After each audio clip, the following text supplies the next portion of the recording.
चलिए शुरू। जय जी।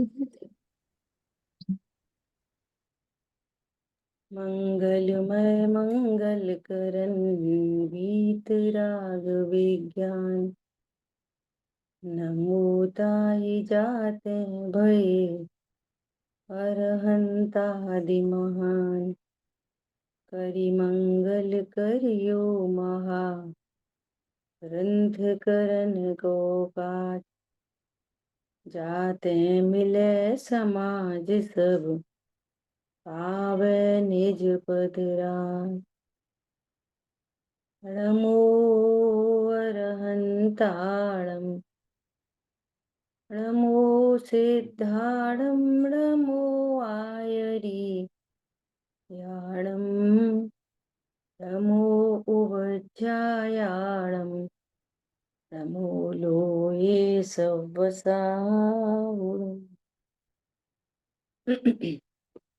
मोक्ष मार्ग प्रकाशक जी ग्रंथ 8वां अधिकार। और हम लोग स्वाध्याय कर रहे हैं।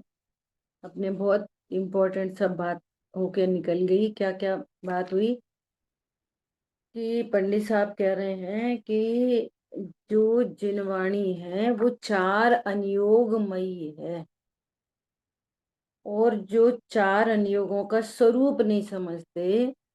अनियोगमयी का अर्थ भी बहुत क्लियर लिखा है कि उपदेश, भगवान का उपदेश 4 प्रकार से है। और यदि हम उस उपदेश का भाव नहीं समझते, मर्म नहीं समझते, तो हम उस उपदेश को अन्यथा समझकर विपरीत प्रवर्तन करते हैं, अर्थात सम्यक ज्ञान नहीं हो। ठीक है। तो 4 अनुयोगों को उन्होंने कितनी प्रकार से कहा कि अनुयोगों का प्रयोजन। सबसे पहले क्या बताया कि अनुयोगों का क्या प्रयोजन है। फिर दूसरा टॉपिक क्या लिया कि अनुयोगों के व्याख्यान का विधान, कि वहाँ कैसा कैसा व्याख्यान होता है। ठीक है। ये अनुयोग के व्याख्यान का विधान। फिर क्या कहा कि कुछ लोग उसमें दोष लगाते हैं, है ना। तो उन दोषों का निराकरण आप, और आगे भी बात आई, है ना, ये वाली बात आई।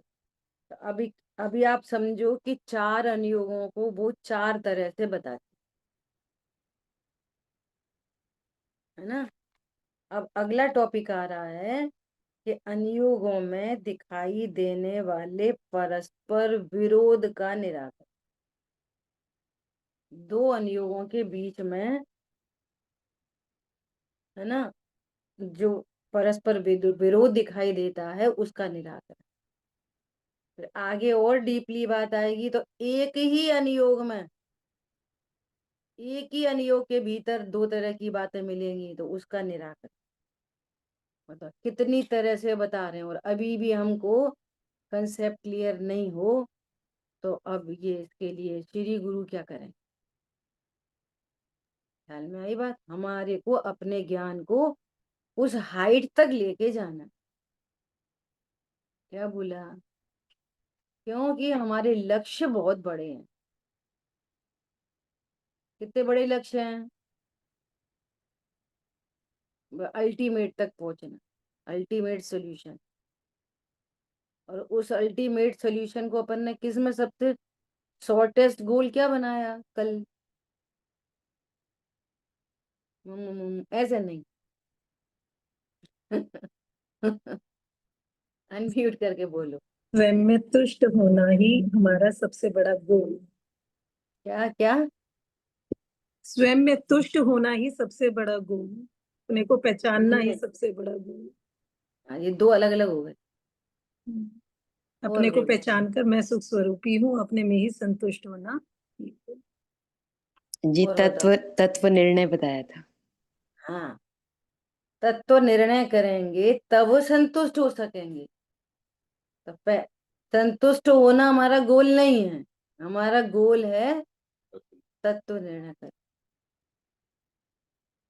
फिर अगला गोल, जो निर्णय किया उसका अभ्यास बनाए रख।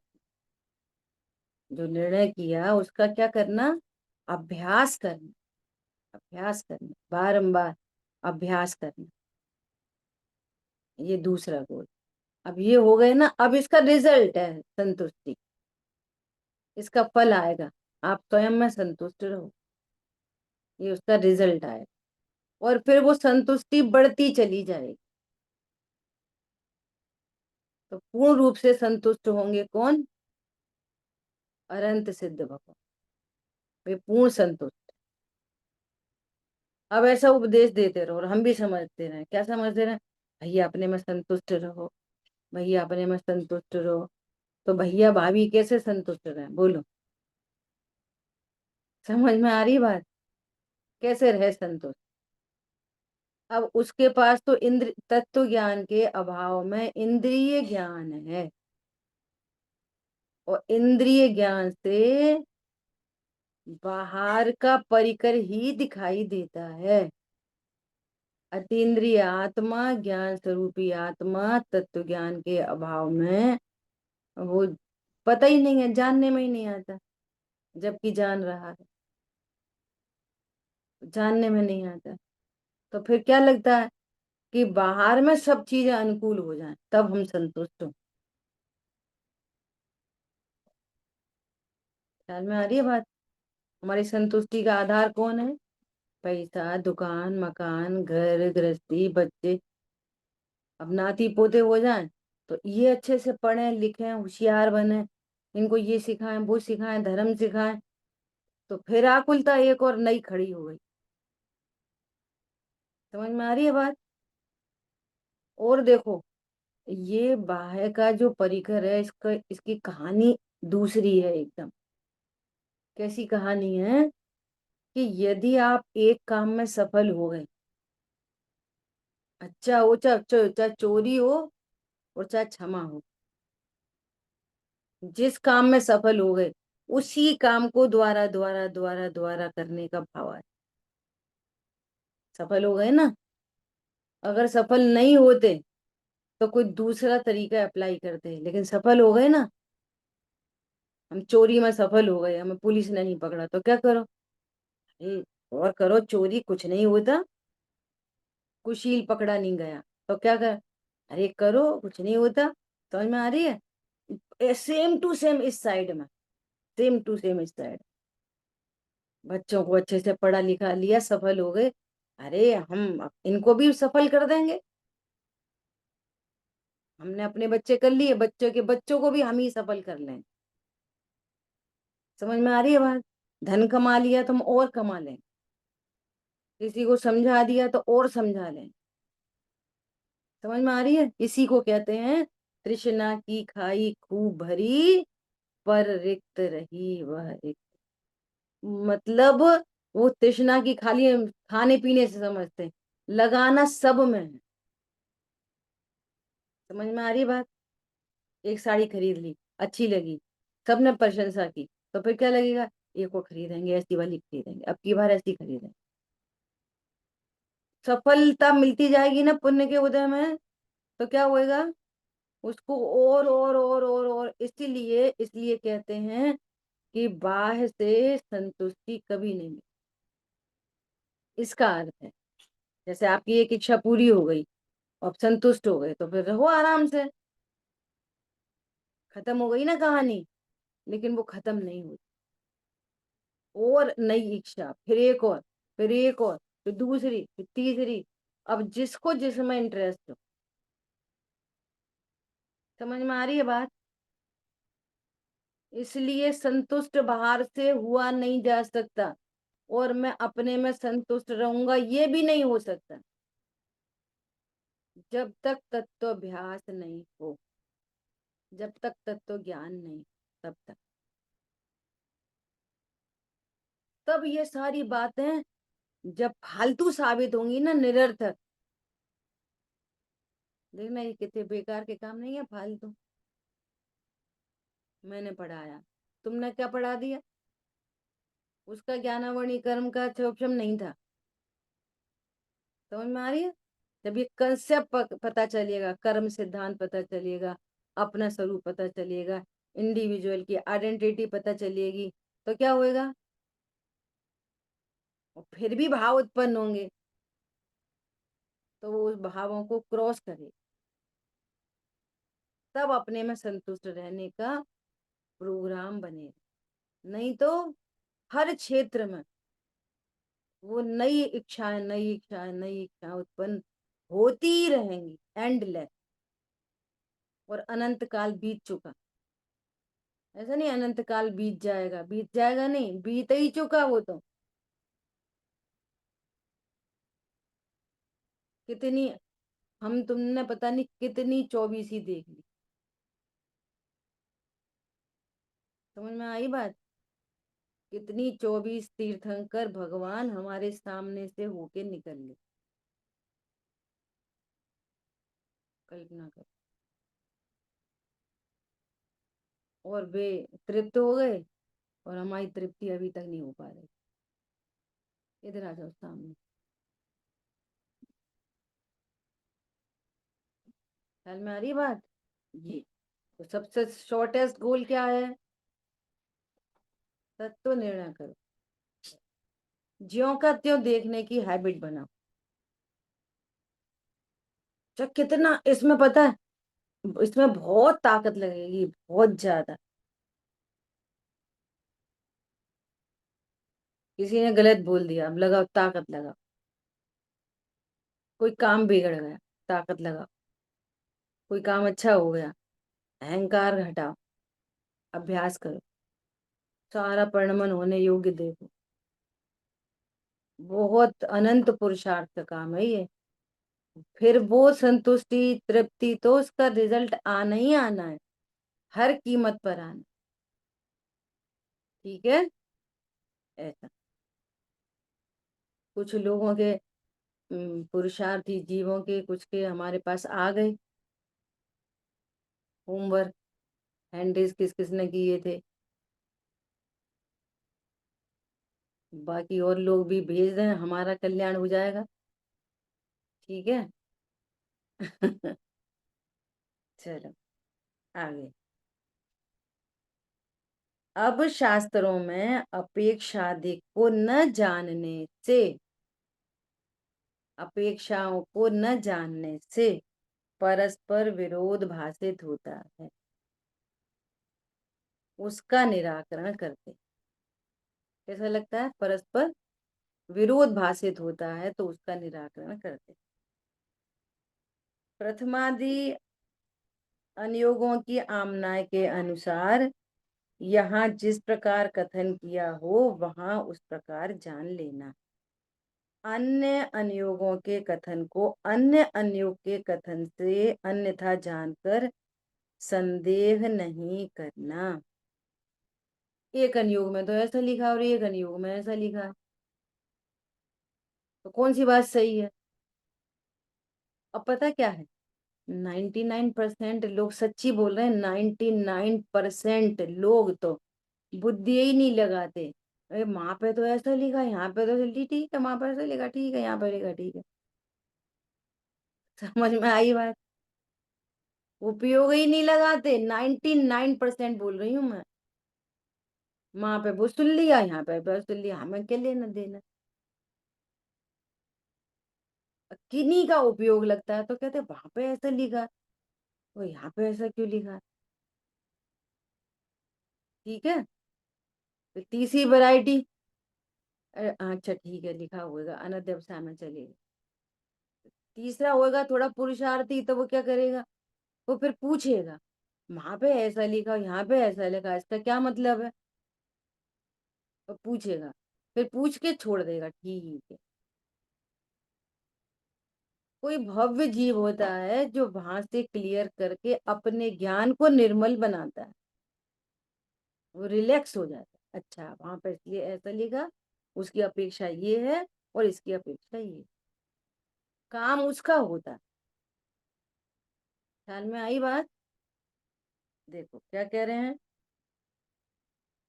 जैसे अब एग्जाम्पल दे रहे हैं, कहीं तो निर्मल सम्यक दृष्टि के ही शंका, कांक्षा, विचिकित्सा का अभाव का। सम्यक दृष्टि को कहा है ना, क्या कहा है सम्यक दृष्टि को? उनको शंका नहीं होती, तो फिर क्या होता है? निशंकित अंग होता है। ये 8 अंगों के ऑपोजिट वर्ड्स हैं ये। निकांक्षित होते हैं मतलब उनको कांक्षा नहीं होती, है ना। फिर क्या कह रहे हैं? उनको निर्विचिकित्सा अंग होता है, किसी से ग्लानि नहीं करते। उनको क्या होता है? निर्विचिकित्सा अंग, तो उनको विचिकित्सा नहीं होती, है ना। ये 3 बातें कह दी और ऐसे सब में लगा लेना। अब देखो, अब क्या कह रहे हैं? इसके पैरेलल ये 3 शब्द लिखे हैं ना, शंका, कांक्षा और विचिकित्सा सम्यक दृष्टि के नहीं होती। ठीक है। अब क्या कह रहे हैं? जिसको शंका नहीं होती, जिस सम्यक दृष्टि को शंका नहीं होती, तो आगम में उसी के पैरेलल में 7 भयों की भी बात की है कि वे सप्त भयों से रहित होते हैं। 8 अंग की बात की पॉजिटिवली, आगम के अंदर मिलेगा। जहां पे सम्यक दृष्टि की बात होगी ना कि वे सम्यक दृष्टि हो गए, तो सम्यक दृष्टि को क्या हुआ कि 8 अंग प्रकट हुए। तो 8 अंग प्रकट होने में जहाँ शंका की बात आएगी ना, कि अब उनको शंका नहीं, वे निशंक हो गए, तो वहीं पर 8 भयों की 7 भयों की बात आई कि वे सप्त भयों से रहित होते हैं। और क्या बोलेंगे? 8 मद से रहित होते हैं। ये पूरी चर्चा वहीं आ जाएगी सम्यक दृष्टि की। ठीक है। शंका नहीं है अपने स्वरूप में, तो अपने को क्या जानते हैं? कि मैं अविनाशी हूँ। अविनाशी हूं ऐसा जानते हैं तो मरण का भय नहीं।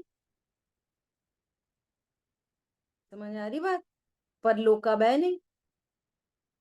सोना, सोना यहाँ दुबई से मंगाते ना लोग, दुबई, दुबई से सोना इंडिया में आ जाए, है ना, तो सोने के लिए दुबई से इंडिया परलोक हो गया ना। तो परलोक में जाके सोने का क्या होता है? ऐसे ही मैं यहाँ से किसी परलोक में गया तो मेरा क्या होएगा? कुछ नहीं। कुछ नहीं होता। क्यों नहीं होता? क्यों नहीं होता बताओ? परलोक में मेरा कुछ क्यों नहीं होता? क्योंकि मैं ज्ञान स्वरूप हूँ, ज्ञान स्वरूप ही रहूंगा इस लोक में चाहे परलोक में। समझ में आ रही है बात? सोना सोना तो ही करेगा, चाहे दुबई में करे चाहे इंडिया में करे, रहे कहीं भी रहे, तो उसको परलोक का भय मिटता है। इस लोक में मेरा क्या होगा? सोने का इंडिया में क्या होएगा? कि भाव बहुत बढ़ रहे हैं, तो भाव तो बढ़ने ही चाहिए। अपने भाव बढ़ने चाहिए कि नहीं बढ़ने चाहिए, कि दीनहीन बने रहने चाहिए? बोलो। नहीं आई समझ में? गिरे रहने चाहिए भाव, सोने के भाव गिर गए है, गिरने का को चाहिए?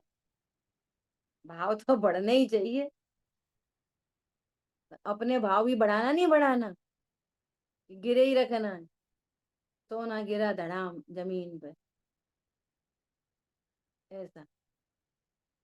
तो फिर इस लोक का भय नहीं, परलोक का भय नहीं। ख्याल में आ रही बात? अचानक सोने में क्या हो जाएगा? अचानक अकस्मात भय, अचानक कुछ पाप का उदय नहीं आ जाए, अचानक कुछ हो नहीं जाए। बोलो ज्ञान स्वरूपी परमात्मा में अचानक क्या होएगा? पैरेलल रखो, सोने में अचानक क्या हो जाएगा? अचानक हम यहाँ से सुनते ना जिनवाणी, एक बात समझ में नहीं पड़ती, रट भले ही लो, आप आंसर भले ही दे दो। अब जब वस्तु रखेंगे, ज्ञान स्वरूपी परमात्मा, त्रिकाली ध्रुव रखो, ज्ञान रखो, बहुत से बहुत भेद है, अभेद, अभेद से देखो, भेद से देखो। अरे ज्ञान में भी अचानक क्या हो जाएगा? कुछ नहीं होता मेरे में। तो ऐसे वो सप्त भयों से रहित हो जाता है। ख्याल में आ रही है बात? और 8 मद से रहित हो जाता है। अब मद काय का? रूप का मद, मैं रूप, ये रूप मेरा है ही नहीं, तो काय का मद? मेरी कुल जाति है नहीं, ना कोई माता न पिता, न अजन्म तत्व, तो न कुल का मद न जाति का मद। ऐश्वर्य का मद, समझ में आ रही है? तो ये 8 मत समझ लेना। तो ये नहीं होते किसको? सम्यक दृष्टि। न उनको शंका होती, न भय होता, और न मद होता। सम्यक दृष्टि की आगम में इस तरह से चर्चा है। अब ये कह रहे हैं कि आपने तो चौथे गुण स्थान में कह दिया ये सारी कहानी, तो अब कहीं भय कहते हैं 8वें गुण स्थान तक है, तुमने तो चौथे में कह दिया, निर्भय हो गए। और कर्णानियो क्या बोल रहा है? 8वें गुण स्थान तक भय संज्ञा है। समझ में आ रही नहीं है? समझ में आ रही है? तो इनमें विरोध हो गया कि नहीं परस्पर? वहां पर कह रहे हैं कि उनको कांक्षा नहीं होती, चौथे गुण स्थान में कांक्षा नहीं होती, और यहाँ पर कह रहे हैं कि 10वें तक लोभ रहता है। जिसको लोभ रहेगा उसको कांक्षा नहीं होगी, इच्छा नहीं होगी। चौथे गुण स्थान में लोभ गया कि 10वें में लोभ जाएगा? तो विरोध है दोनों में। आगे क्या कह रहे हैं कि विचिकित्सा का अभाव है, सो कह रहे हैं वो जुगुप्सा 8वें पर्यंत उसका उदय रहता है। ख्याल में आ रही है बात? चौथे गुण स्थानवर्ती निर्माण है। जब निर्माण है तो रामचंद्र जी कैसे कह रहे हैं, हे दशानन, कैसे बोल रहे हैं? तो बोलते निर्माणता से, दशानन देखो तो हमारी सीता को लौटा दो, ऐसे बोलते। नहीं समझ में? मान से ही तो बोल रहे। भरत चक्रवर्ती निर्माणता थी कि मान था उनको, जो कह रहे हैं कि बाहुबली तुम भी हमें समर्पित हो।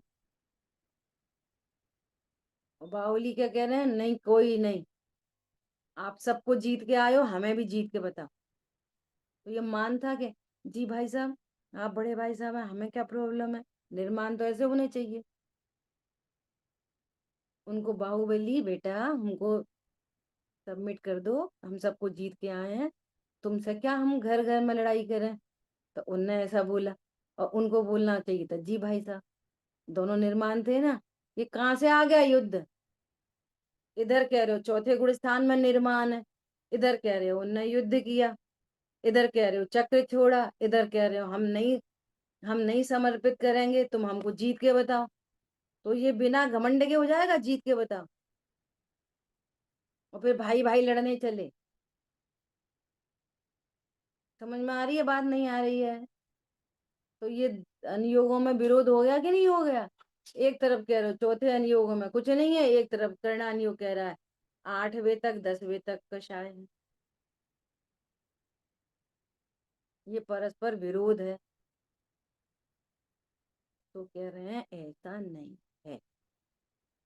वहां चरणानुयोग की सापेक्षता में कथन करा, और यहाँ डॉट टू डॉट दिखाया कर्णानुयोग।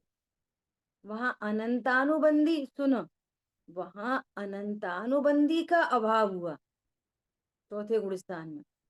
ये सत्य बात है कि अनंतानुबंधी संबंधी शंका नहीं, अनंतानुबंधी संबंधी कांक्षा नहीं, अनंतानुबंधी संबंधी चिकित्सा नहीं। समझ में आ रही है? अनंतानुबंधी संबंधी भय नहीं, अनंतानुबंधी संबंधी मान नहीं, अनंतानुबंधी संबंधी क्रोध मान माया लोभ हास्य रति अरति क्षोभ है जुगुप्सा 3 वेद सब मिट गए अनंतानुबंधी संबंध। और वहां सम्यक्त को दिखाना है। वहां किसको दिखाना है? सम्यक्त को। तो सम्यक्त को दिखाना है तो क्या करना है कि उसकी महिमा बतानी है। तो क्या कहना है? सब चला गया, सब चला। तो बोलेंगे सब कहाँ चला गया? अभी अनंत अप्रत्याख्यान प्रत्याख्यान संजुलन है। सुनो, एक भेड़ गई तो सब चली गई। समझ में आई बात? भेड़ चाल है। मूल में अनंतानुबंधी अध्यात्म कहता है कि अनंतानुबंधी ही राग है, बाकी राग तो राग नहीं। स्विच ऑन है तो पंखा चल रहा है, स्विच ऑफ हो गया तो काय का पंखा चल रहा है कि रुक रहा है? अच्छा, वो रुकता हुआ कितनी हवा देता है। समझ में आई बात? बस। तो वो कहते हैं कोई कषाय नहीं है उनको, अपेक्षा समझना।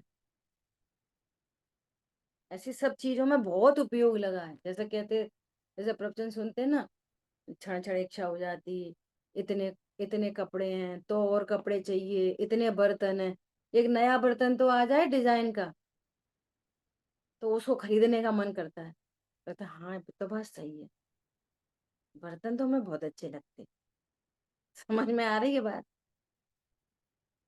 तो सम्यक दृष्टि टूटे बर्तन में खाता रहेगा, नया बर्तन नहीं खरीदेगा। ये पकड़ में नहीं आती बात, ये चक्कर क्या है ये?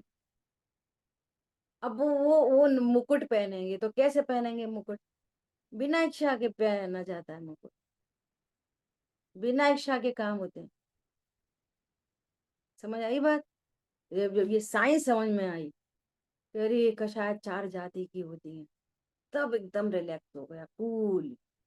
अच्छा, अप्रत्यक्षान कषाय है और उस कषाय का बंद समुद्र में बूंद जैसा है। अ- अध्यात्म में उसकी कोई कीमत नहीं थी, लेकिन करणान योग फिर भी जितनी कषाय है उसका ज्ञान कराता है। समझ आ गई बात? क्योंकि अनंतानुबंधी जाने के बाद भी कोई उसी भव से मोक्ष जा रहा है। उसी भव में पहली बार सम्यक दर्शन किया और उसी भव से मोक्ष चला। कोई इस भव में किया, फिर स्वर्ग गया, स्वर्ग से लौट के तब मोक्ष गया। समझ में आ रही है? कोई को 5 भव लग गए, कोई को 5 ही दिन लगे, और कोई को अंतर्मूर्ति लगा, और कोई को 10 भव लग गए। तो जिसको 10 भव लग रहे हैं, दूसरी दूसरी कषायों का काम है, परंतु वो आनंदमय। तो दूसरी कषायों का भी काम बताएं, करणानुयोग बताएगा डॉट टू डॉट। वहां पे सम्यक की महिमा करनी है तो क्या बताएंगे? अनंतानुबंधी गई मतलब वे निर्भय हो गए। अब है नहीं है कि नहीं कुछ भय नहीं। वो कह रहे हैं हमको कछु भय ना रे, जान लियो संसार। अच्छा, उनको उनको भय जाएगा 8वें गुरु स्थान में, और आपको अभी से नहीं है। हाँ, मैं अभी से नहीं। वो जाएगा सो जाता है। अपेक्षा समझ में आ रही है दोनों? अब इसको और सरलता से भाव वासन करना है तो और समझ लो। किसी के पास 10 करोड़ का कर्जा था, तो उसने मेहनत से पुरुषार्थ से पैसे कमा के 10 करोड़ चुका दिए, 5 रुपया रह गए। कितने रह गए? इतना बड़ा अंतर है, इतना ही बड़ा। 10 करोड़ चुका दिए और 5 रुपए रह गए, तो ईमानदार तो ऐसे ही बोलेगा मुझे 5 रुपए भी देने हैं। तो ये करना नहीं होगा, ऐसे ईमानदारी बात। तो भैया तुम कर्जदार हो कि नहीं? तो कहेगा हाँ कर्जदार है, मेरे को 5 रुपए और देने हैं। समझ आई बात? और दूसरा एंगल क्या है? अरे अब काय का कर्जा, 10 करोड़ चुका दिए, 5 रुपये चाहे जब चुका देंगे। समझ में आ रही है बात? वो क्या चुकाना है, 10 करोड़ चुका दिए, 5 करोड़ क्या बच रहे हैं, 5 रुपए क्या बच रहा है। ये एंगल है दोनों का। समझ में आ गई नहीं आ गई? देखो, वहां विरुद्ध नहीं जानना। सम्यक दृष्टि के श्रद्धान पूर्वक, देखो श्रद्धान पूर्वक, ये श्रद्धा का बल कितना जबरदस्त है। श्रद्धा को कुछ नहीं पता कि अब कितना राग है, कौन सी जाति है, उपयोग स्वभाव सन्मुख हो रहा, पर सन्मुख हो रहा। तुम दोनों, तुम ज्ञान, तुम्हारी जानो, चारित्र तुम्हारी जानो। श्रद्धा तो बोलती है मैं ध्रुव। अब श्रद्धा में न कोई शंका, न कोई वांछा, न कोई चिकित्सा, न कोई भय, कुछ नहीं, मैं तो ध्रुव हूं। समझ आ गई बात? एक तो ये एंगल हो गया। क्या? सम्यक दृष्टि के श्रद्धान पूर्वक तीव्र शंका आदि का अभाव हुआ है, अथवा मुख्यतः सम्यक दृष्टि शंका आदि नहीं करता। उस अपेक्षा त्रिणान योग में सम्यक दृष्टि के शंका आदि का अभाव, परंतु सूक्ष्म शक्ति की अपेक्षा, सूक्ष्म शक्ति से देखा जाएगा तो क्या देखा जाएगा, यहाँ पर अप्रत्यक्षान भय है, प्रत्यक्षान भय है, संजुलन भय है, और संजुलन भय दूर होगा 8वें गुण स्थान में जाके। और अभी इनको वांछा भी है, सम्यक दृष्टि को शादी की वांछा नहीं होती, अच्छे अच्छे आभूषण कपड़े पहनने की वांछा नहीं होती। अच्छा, अब मैं जल्दी से मुनि बनूं ऐसी वांछा नहीं होती, मैं जल्दी से अरंत बन जाऊं ऐसी वांछा नहीं होती, होती है। उसकी कीमत कितनी है, 5 रुपये। समझ में आ गई बात, कितनी कीमत है उसकी, 5 रुपए। 5 रुपए की बात चलेगी तो 5 रुपए की बात करेंगे, 10 करोड़ की बात चलेगी तो उसकी करें। समझ आ गई बात, कंपेयर करेंगे तो कुछ नहीं बोलेंगे, और डॉट टू डॉट बोलेंगे तो कहेंगे कि हाँ देने। और 10 करोड़ का 5 रुपए, करोड़ 5 रुपए का कंपैरिजन करेंगे तो क्या बोलेंगे, कुछ नहीं बचा। ख्याल में आ रही है बात, ये बहुत अच्छा एग्जाम्पल है समझने के लिए। कुछ नहीं बचा, 10 करोड़ दे दिए, 5 रुपया क्या बचे। समझ में आई बात। परंतु सूक्ष्म शक्ति की अपेक्षा भयादि का उदय अष्टम आदि गुण स्थान पर्यंत पाया जाता। ये आदि क्यों बोला, अष्टम आदि, 8वें आदि, आदि में क्या बोलेंगे अपन, उससे पहले। हाँ, आदि मतलब उससे पहले तो सही, पूरा प्रॉपर नाम लेके बताओ। इनने सही आंसर दिया एकदम, बोलो कौन बताएगा। अष्टम आदि मतलब कठिन प्रश्न है क्या। 8 5 7, हाँ, सॉरी 5वें में सीधे लाइन बोलो, 8 5 7, सीधे बोलो। 5वें में, 6वें में, 7वें में, 8वें में, आदि में ये एक आवाज आई कि 12वें में, 12वें में सूक्ष्म लोभ रहता है, 10वें में ही खत्म हो जाता है। और अभी भय की बात चल रही है, 8वें तक सारे भय खत्म हो जाते हैं। आदि मतलब तक, 8वें तक रहता है, और 8वें के बाद कोई भय नहीं होता, संतुलन तक खत्म हो जाता है। 9वें में वेद कषाय खत्म हो जाती, 9वें के ऊपरी भाग तक रहती है, लास्ट में नहीं रहती। 9वें खत्म होते होते सब खत्म हो जाती है, वेद कषाय नहीं रहती, तब तक वेद कषाय रहती है। लोभ 10वें तक, तक मतलब जब 10वें में है तो मिथ्या दृष्टि बोलता है हमें कोई लोभ नहीं है। अनंतानुबंधी वाला क्या बोलता है, हमें कुछ लोभ, कचरा संभाल के रखे रहेंगे और लोभ बिल्कुल नहीं। समझ में आ रही है बात, ऐसी हाल है। इसलिए बोला आदि मतलब, पीछे लिखा है ना, आदि गुण स्थान पर्यंत पाया जाता, वहां तक, 8वें तक पाया जाता है। इसलिए करणान योग में वहां तक उसका सद्भाव कहा है, इसी प्रकार अन्यत्र जानना। ये एक बात हो गई किसकी, शंका की, कांक्षा की और विचिकित्सा की, ऐसे सब में लगा लेना। और अभी मुझे क्या याद आ रहा है कि 8 अंग की चर्चा हुई ना अपनी, तो 8 अंग की चर्चा निश्चय व्यवहार दोनों तरीके से हुई थी, ये सब ख्याल में रखना। व्यवहार निशंकित अंग क्या है बोलो, ऐसे ऐसे बोलो, बताओ व्यवहार निशंकित क्या है और निश्चय निशंकित क्या है। अपने स्वरूप में निशंक होना तो निश्चय से, और देव शास्त्र गुरु के स्वरूप में निशंक होना व्यवहार से। कहाँ तक जाएगा ये व्यवहार?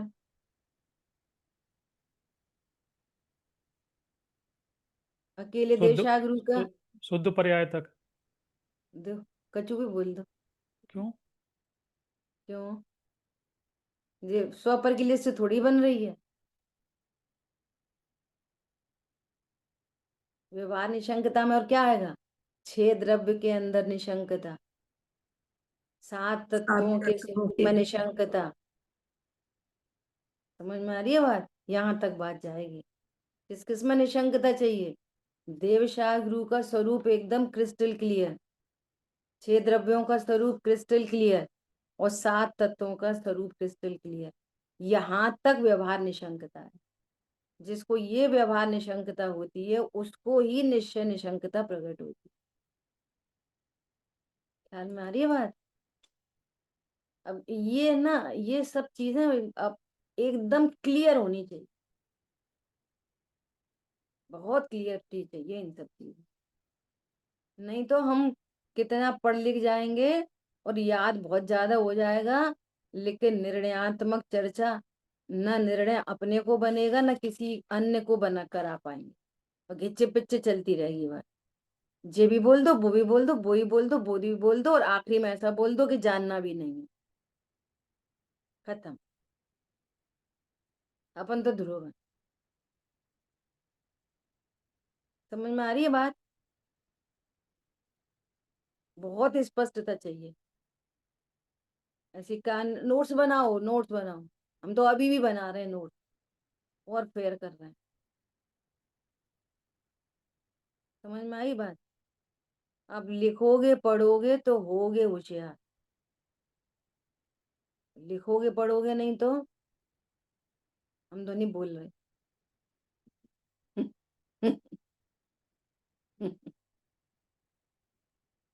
एक चीज को 10-10 20-20 बार लिखा जाता है, एक ही बात को 20-20 बार, तब वो रिफाइन होके आती है।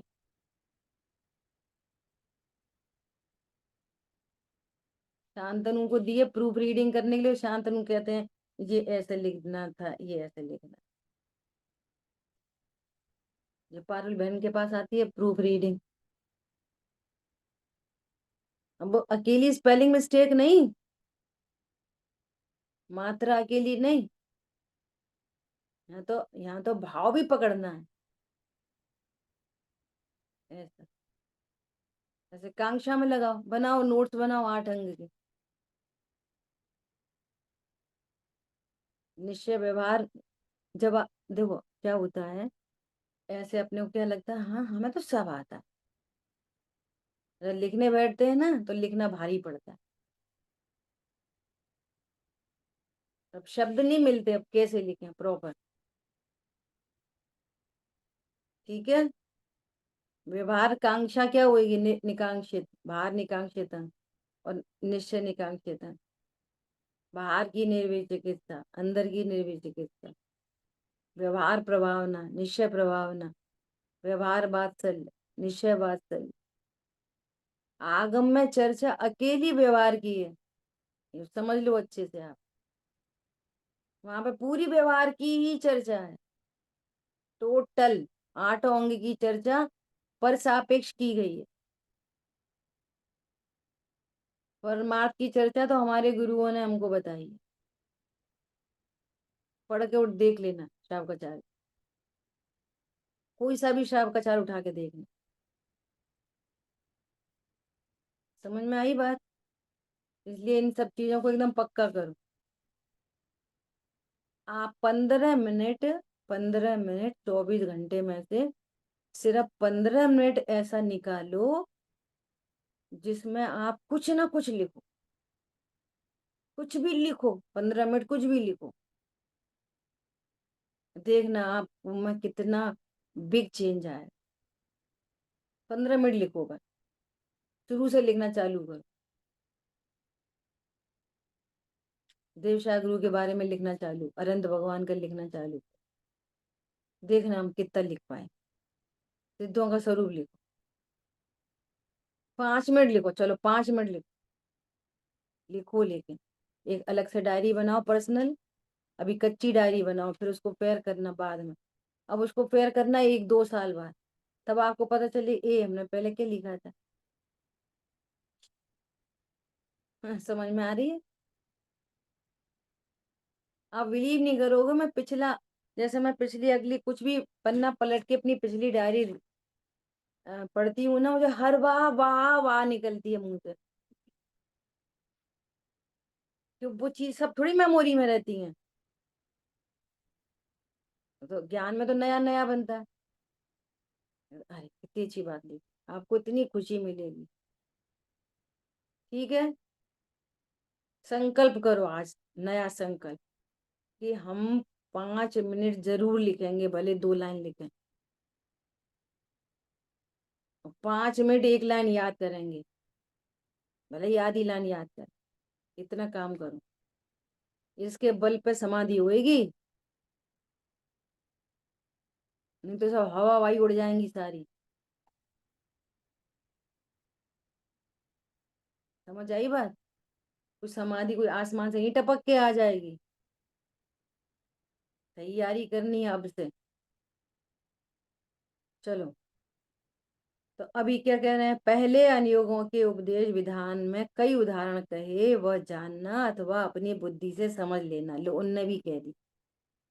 हम बहुत सारी चर्चा कर चुके, तुम अपनी बुद्धि से समझ लो, जिसमें जितनी बुद्धि हो। कितना लिखें, कितना कहें। अब सुनो, अब ये 2 अनुयोग के अंदर अंतर बता दिया, प्रथमानुयोग और चरणानुयोग और करणानुयोग। चरणानुयोग करणानुयोग से देख लो, है ना, ये 2 अंतर बता दिए। अब कह रहे हैं एक ही अनुयोग में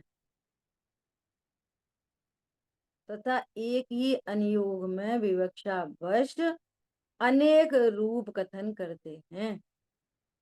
जैसे करणानुयोग में प्रमादों का 7वें गुण स्थान में अभाव का। प्रमाद कहाँ तक है? 7वें तक। ये 6वें तक। ये कंसेप्ट क्लियर नहीं हुए तो ये अपनी समझ में आना और निरूपण करना ही मुश्किल है ये। अब समझो, ये भी एक नई बात समझो, नई नहीं है बात तो, पुरानी है। अपन नई तरीके से समझो। कैसे? कषाय कितने प्रकार की कहते हैं? 4 प्रकार। अनंतानुबंधी, अप्रत्यक्षान, प्रत्यक्षान, संजुलन, प्लस मिथ्यात्व। मिथ्यात्व, अनंतानुबंधी, अप्रत्यक्षान, प्रत्यक्षान, संजुलन, ये 4 प्रकार की कषाय हैं और एक मिथ्यात्व। ठीक है, अनंतानुबंधी और मिथ्यात्व एक साथ चले जाते हैं। ठीक है, ये तो सबको क्लियर है। अब 3 कषाय बचती हैं। अब सुनो, या तो इनको इसी तरह से कह दिया जाए, मिथ्यात्व, अनंतानुबंधी, अप्रत्यक्षान, प्रत्यक्षान, संजुलन। ठीक है, इन्हीं को कैसे एक और लैंग्वेज में कैसे बोलते हैं? मिथ्यात्व, अविरति, प्रमाद, कषाय, योग। इसमें योग शामिल हो गया एक और। ठीक है, अभी योग को छोड़ दो। मिथ्यात्व, अवृत्ति, प्रमाद, कषाय, ये जो पहले बोला और अब बोला, इसमें कोई अंतर नहीं है। क्या बोला? पहले जो बोला मिथ्यात्व 4 कषाय, और बाद में बोला मिथ्यात्व, अवृत्ति, प्रमाद, कषाय, इन दोनों में कोई अंतर नहीं है। समझ आई बात? ये जो कथन किया है वो गुण स्थान की परिपाटी के एंगल से कथन कथन कर दिया। देखो, दोनों में मिथ्यात्व एक समान, दोनों विवक्षाओं में मिथ्या। अब अविरति किसको कह रहे हैं? अविरति, मिथ्यात्व के साथ अनंतानुबंधी चली गई तो यहाँ अविरति बोलो, और चाहे अप्रत्यक्षान कषाय बोलो, एक ही बात हो गई। अविरति कहाँ होती है? जहाँ अप्रत्यक्षान कषाय होती है। और जहाँ अप्रत्यक्षान है वहां प्रत्यक्षान है कि नहीं? जब निचली वाली है तो ऊपर वाली है कि नहीं? अप्रत्यक्षान भी है, प्रत्यक्षान भी है, संजुलन भी है। क्लियर हो गई बात? मिथ्यात्व, अवृत्ति, अप्रमाद। प्रमाद क्या है? कषाय। कौन सी? प्रत्यक्षान। समझ में आ रही है? किसका भेद है? प्रमाद। कषाय कई, कौन सी? कौन सी? तो जहां तक प्रत्यख्यान कषाय है वहां तक क्या है? वहां तक प्रमाद। समझ आ रही है बात? वहां तक, तक की बात चल रही है, तक। जब जब प्रत्यख्यान ही प्रमाद है तो अप्रत्यख्यान प्रमाद नहीं है। समझ में आ रही है बात? अनंतानुबंधी वो बहुत ही ज्यादा प्रमाद है, मिथ्यात्व पूरे ही प्रमाद है। समझ में आ रही है बात? तो इस एंगल से बात हो गई। अब बच्ची कश, अब कौन बचा? अविरति, मिथ्याद, अविरति, प्रमाद। अब कषाय बची, कषाय। अब जब संजुलन ही कषाय है तो बाकी सब कषाय है कि नहीं? समझ में आ रही है बात? संजुलन को क्या कह रहे हैं? कषाय। तो संजुलन कषाय है तो भी सब कषाय है कि नहीं है? सब कषाय है। तो इस तरह से समझना। अब देखो यहाँ पर क्या कह रहे हैं कि करणान योग में प्रमादों का, प्रमादों मतलब मिथ्यात्व, अवृत्ति, प्रमाद, ये प्रमादों। यहाँ पे प्रमाद के भेद लगाने भी लगा लो, ठीक है? प्रमादों का सातवें गुण स्थान में अभाव कहा। सातवें गुण स्थान में प्रमाद का अभाव हो गया। छठवें तक प्रमाद है, छठवें को कहते ही प्रमत्त गुण स्थान है, और सातवें को अप्रमत्त गुण स्थान कहते हैं। अब आठवें को कौन सा कहते हैं? अप्रमत्त। नौवें को अप्रमत्त, क्योंकि वे सारे गुण स्थान निर्विकल अनुभूति के हैं। समझ में आ रही है? तो हम तो निर्विकल अनुभूति में ही हैं। अब हमसे कौन सा प्रमाद हो रहा है? कि कोई सा नहीं। हमारा काम क्या था? अरे तुम बहिर्मुखी हो, प्रमादी हो, स्वरूप नहीं समझ रहे, बहुत प्रमादी हो। हमने स्वरूप समझ लिया, निर्विकल्प अनुभूति हो गई। समझ में आ रही है बात? और अब कैसी हो गई? अब तो उपयोग वहां से हट ही नहीं रहा। सातवें में निर्विकल्पता, आठवें में निर्विकल्पता, नौवें में निर्विकल्पता, 10वें में निर्विकल्पता, 11वें, 12वें में और 13वें में तो अनंत काल के लिए हो गई निर्विकल्पता। समझ आ रही है बात? तो अब तो हम स्वरूप के में ही सावधान है, स्वभाव के ही सन्मुख है। इस एंगल से क्या बोलेंगे कि सातवें के ऊपर अब अप्रमत्त गुण स्थान है, वहां प्रमाद का अभाव हो गया। कौन समझ में आ रहा है? नहीं आ रहा? पर्पस क्या था? स्वभाव के सन्मुख होना, और अब तो हम स्वभाव के सन्मुख ही हैं। ठीक है? तो क्या हो गए? अप्रमत्त। लेकिन, लेकिन ये बताओ, आठवें में कषाय है कि नहीं? नौवें में है कि नहीं? 10वें में है कि नहीं? उपयोगात्मक निर्विकल्पता है, लेकिन कषाय तो विद्यमान है ना। समझ आ रही है बात? नहीं तो फिर 7वें में और 13वें में क्या अंतर है? निर्विकल्प 7वें वाले भी हैं, निर्विकल्प 8वें वाले भी हैं, और निर्विकल्प अरहंत भी हैं, और निर्विकल्प सिद्ध भी हैं।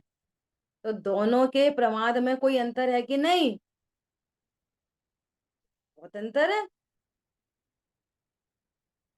समझ में आ गई बात?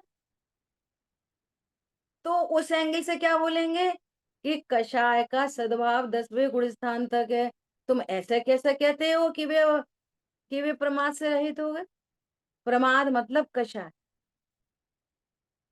समझ आ गई बात?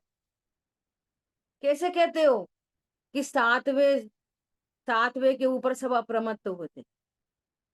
कैसे कहते हो? तो गुण ज्ञान की तरफ से कहते हैं, और चारित्र की तरफ से देखेंगे तो वहां कषाय विद्यमान। अब एक ही गुण स्थान में, सॉरी, एक ही अनियोग में दो तरह की बातें हो गई। अब ये अनियोग का डिफरेंस नहीं है, एक ही अनियोग में दो तरह की बात हो। तो कह रहे हैं जहां जो विवक्षा है उसको समझना चाहिए। देखो क्या कह रहे हैं, तथा वहां कषाय आदि का सद्भाव 10वें गुण स्थान, 10वें आदि गुण स्थान पर्यंत कहा। तो वहां विरुद्ध नहीं जानना, क्योंकि यहाँ प्रमादों में तो जिन शुभाशुभ भावों के अभिप्राय सहित कषाय अधिक होते हैं उनका ग्रहण करना। अब दूसरा नया शब्द ला रहे हैं, बुद्धि पूर्वक वाला प्रमाद नहीं है, वहां पर अबुद्धि पूर्वक का प्रमाद बचा। अब यहाँ पर बुद्धि पूर्वक वाली कषाय नहीं है, एक भी 7वें गुण स्थान से ऊपर आपको कषाय दिखाई नहीं देंगी, वे तो निर्विकल अनुभूति में बैठे हैं। लेकिन अबुद्धि पूर्वक कषाय उनको भी विद्यमान। तो यहाँ जो प्रमत्त कहा है वो बुद्धि पूर्वक वाला है, और वहां जो कहा है सो अबुद्धि पूर्वक वाला।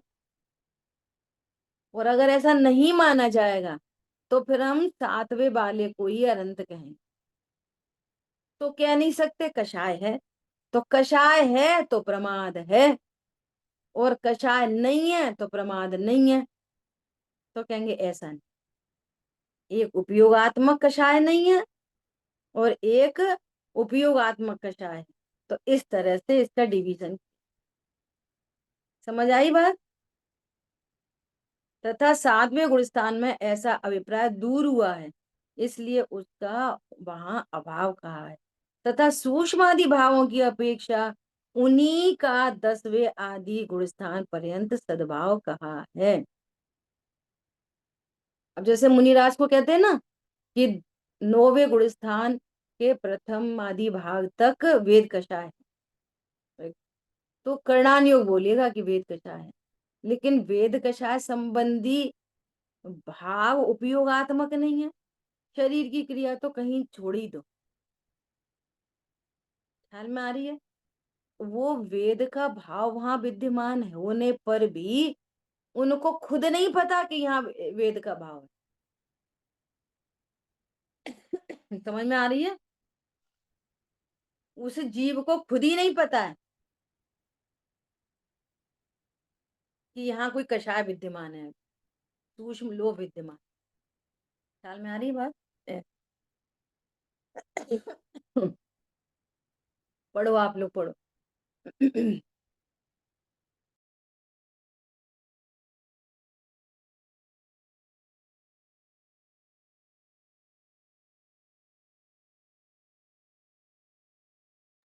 अरे जिनवाणी स्तुति पढ़ो।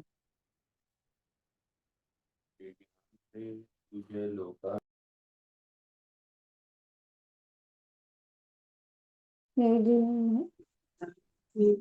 से तुझे लोका लो सोपारी मस्तकी दर्शन तुम्हारी माता की जय है।